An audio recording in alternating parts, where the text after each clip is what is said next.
boshqa manfaatli ish qilsangiz bo'lmaydimi, vaqtingizni bekorga sarflamasdan, shu kabi fikr bildirayotgan insonlarga men o'z fikrimni bildirib o'tmoqchiman.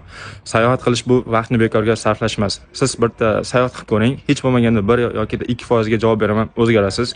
Ya'ni dunyoqarashingiz o'zgaradi, fikrlashingiz o'zgaradi, insonlarni tanishingiz o'zgaradi, hattoki yuz tuzilishingiz o'zgaradi. Mana shu borgan joyingiz iqlimi, havosi, suvi ta'sirida shu yuz tuzilishingiz ham o'zgaradi. Men buni jonli ravishda sizlarga ko'rsatib o'taman. Hozir mana men katta safar arafasidaman. O'zbekistondan Filippingacha safar qilaman. Meni hozir mana yuz tuzilishimni ko'ring, fikrlashimni, gapirishimni ko'ring. Xudo xolasa eson-omon mana shu Filippinga borib kelganimdan keyingi holatimni ko'rasiz. Qanaqa fikrlashimni, hatto yuz tuzilishim ham o'zgarishi mumkin birozgina. 1-2% ga bo'lsa ham ko'rasiz. Mana shundan o'zingiz xulosa qilasiz.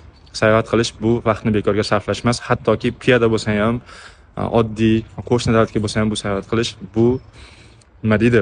Vaqtni bekorga sarflash emas, siz o'ylagandaqa.